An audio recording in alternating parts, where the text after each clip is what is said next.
फवाद चौधरी ने इतना कुछ कह दिया है कि मुझे यहीं से शुरू करना पड़ रहा है। बाकी मौज़ूआत पर मैं बाद में आता हूं।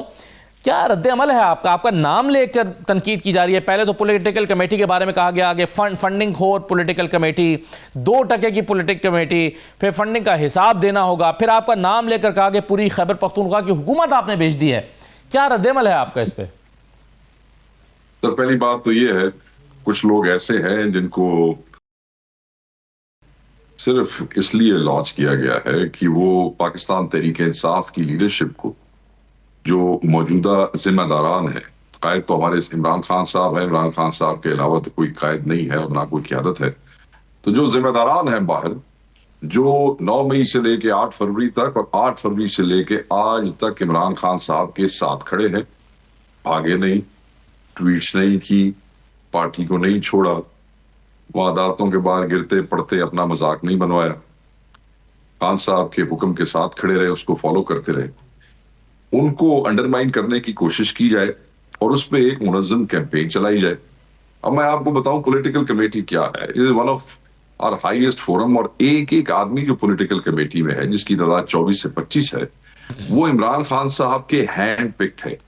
अभी 2-4 दिन पहले इमरान खान साहब ने 2 और लोगों का नाम जो है इसमें इंक्लूड करवाया है। एक एक आदमी, कोई आदमी इमरान खान साहब की मर्जी के बगैर पॉलिटिकल कमेटी का हिस्सा नहीं बन सकता और तमाम मेजर डिसीजन जो है वो खान साहब जो करते हैं वो यहाँ ला के उससे इम्प्लीमेंट किया जाता है, फिर कोर कमेटी में चीजें ले जाई जाती हैं, फिर वहां से वो करवाया जाता है।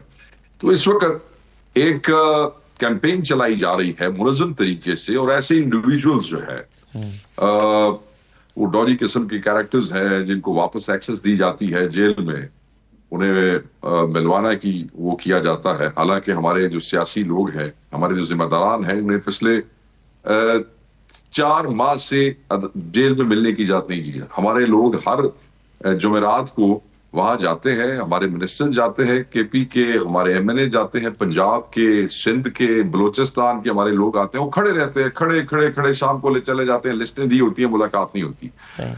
बट जो है वो कुछ लोग जो है वो लॉन्च किए गए हैं। लेकिन सर इनका तो ये तो फवाद चौधरी साहब तो अपने केसेस के सिलसिले में नहीं जाते हैं। इनका जब केसेस होते हैं तो उस समाअत के दौरान इनकी मुलाकात हो जाती है इमरान खान से। को एक्यूज्ड है, लोग बहुत से हैं, शेख रशीद भी है, वो सदाकत अब्बासी भी है, वो सारे जाते हैं और वहां पे फिर वो अपने अपने मामलात करते हैं। अब ये लोग भाई साहब ढूंढ रहे हैं अटेंशन, ये लफ्ज़ियात जो है वो कहें और फिर पार्टी उनको जवाब दे और फिर मैंने जवाब दिया, फिर तुमने जवाब दिया और वो बात आगे चले जाए। पाकिस्तान तहरीक इंसाफ के सामने बहुत बड़े बड़े चैलेंजेस मौजूद है। हमारी जंग बहुत बड़ी है। हम अपने आप को किसी यूजलेस किस्म की बहस का हिस्सा बना के हम वो सारी जो जदोजहद है उसको डाइवर्ट नहीं करना चाहते। इन लोगों का मकसद यही है। मैं ये समझता हूं कि मैं क्या हूं सारी दुनिया जानती है, सलमान अकरम राजा क्या है सारी दुनिया जानती है। हमें किसी को सफाई शफाई देने की जरूरत कोई नहीं है। सही है, लेकिन मेरी पाकिस्तान में सुने मेरी पाकिस्तान में इमरान खान साहब के हल्के के बाद दूसरी तीसरी बड़ी लीड है पाकिस्तान में। लाखों लोगों ने मुझे खान साहब के नाम पे वोट दिया है, खान साहब ने मुझे टिकट अता फरमाई थी और मैं अपने हल्के में भी नहीं जा सका। लोग मुझे जानते हैं, सिर्फ पंजाब नहीं पूरा पाकिस्तान मुझे जानता है, मेरी तबीयत से भी लोग वाकिफ हैं। मेरे पे जब तक इंफॉर्मेशन सेक्रेटरी की जिम्मेदारी है और मैं तर्जुमान हूं, ये मेरी बात नोट कीजिएगा, मैं अपनी किसी जाति गुस्से या जाति वेंडेटा के ऊपर आके अपनी पार्टी के एजेंडे को किसी भी हवाले से इधर उधर डाइवर्ट नहीं होने दूंगा। बाकी किसी को मेरी जान से कोई मामला हुआ ना, जिस दिन मैंने ये जिम्मेदारी छोड़ दी उस दिन सबको अपना अपना पानी पता लग चल जाएगा और सबको, तो उसमें हमें उसमें जाने की जरूरत नहीं है। जैसा कि आपने वन लाइन इनका नाम लेके टाइम जाया करने वाली बात है। बिल्कुल ठीक है। अगर सर मैं आपका मौक़िफ़ ये मान ही लूं, आपने जैसे कहा कि हमें इन छोटे छोटे इश्यूज में पढ़ने की जरूरत नहीं है, ये टेंशन डाइवर्ट करने की जरूरत की बात है, फिर पॉलिटिकल कमेटी ने क्यों ये जरूरी समझा कि एक वाकया जो वकूअ पजीर हुआ था डयाला के बाद उस पर पूरा अपना एक मुज़म्मती बयान पूरे सफ़े का जारी करे, बावजूद इसके कि इमरान खान साहब के पास ये मामला पहुंच चुका था और उन्होंने इसको या तो नजरअंदाज कर दिया या इस पर जो कहना था कह दिया। मैं आपको बता दूंगा, मैं बताता हूं, मैं कोई अकेला मेंबर नहीं हूं और ना पॉलिटिकल कमेटी को कोई चेयर करता है कि कोई एक चेयरमैन है और सारी, मैं कोई अकेला मेंबर नहीं हूं।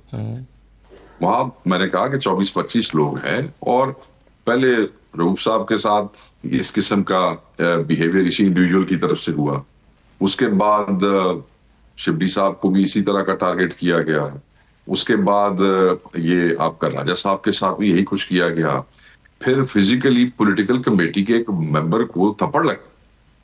तो आप क्या समझते हैं कि पॉलिटिकल कमेटी के मेंबर, पॉलिटिकल कमेटी में ऐसे बहुत से लोग जो इस इंडिविजुअल के बड़े करीबी दोस्त भी हैं, उन्होंने भी बड़ी सख्ती से कंडेम करके कहा कि एक्शन होना चाहिए, मजम्मत करनी है। देखे ना, हम कोई मिलिटेंट पार्टी तो नहीं है वो चांडा मारी तो बंदे भेजो तो खले मरवा छो, ये तो नहीं हो सकता सी।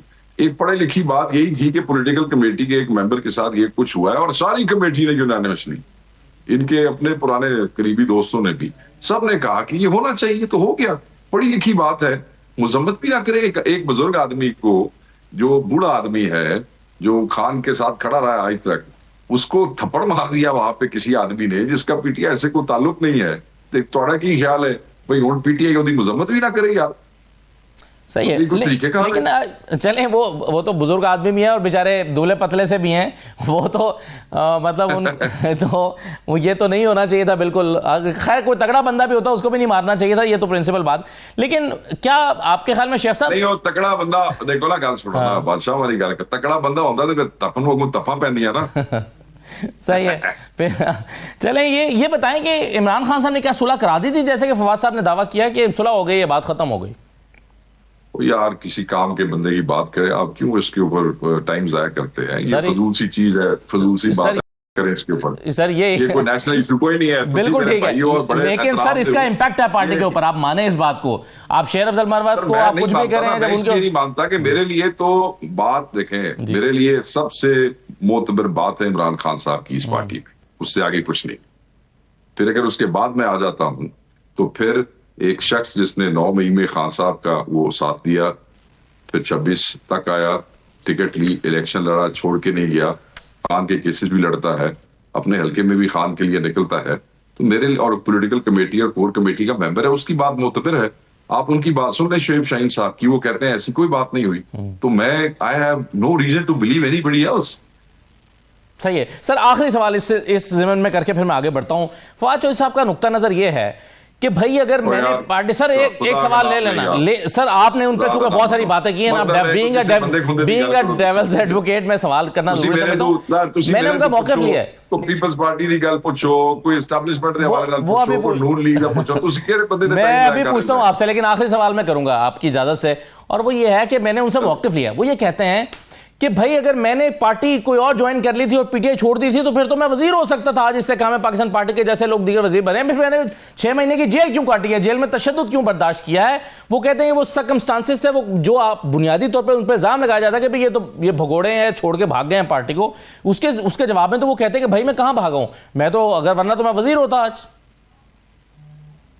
अच्छा, वो जितने खान साहब को छोड़ के भागे थे सारे वजीर बन गए? भाई इस काट के लोग तो बन ही गए ना।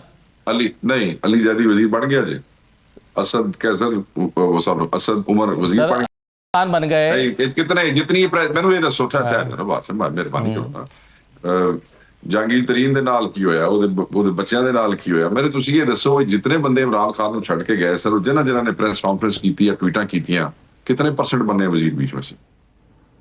वो छड़ दो तुसी, इस तरह नहीं होता, ये हमें कहानियां होती है सुनाने के लिए, छोड़ दें आप।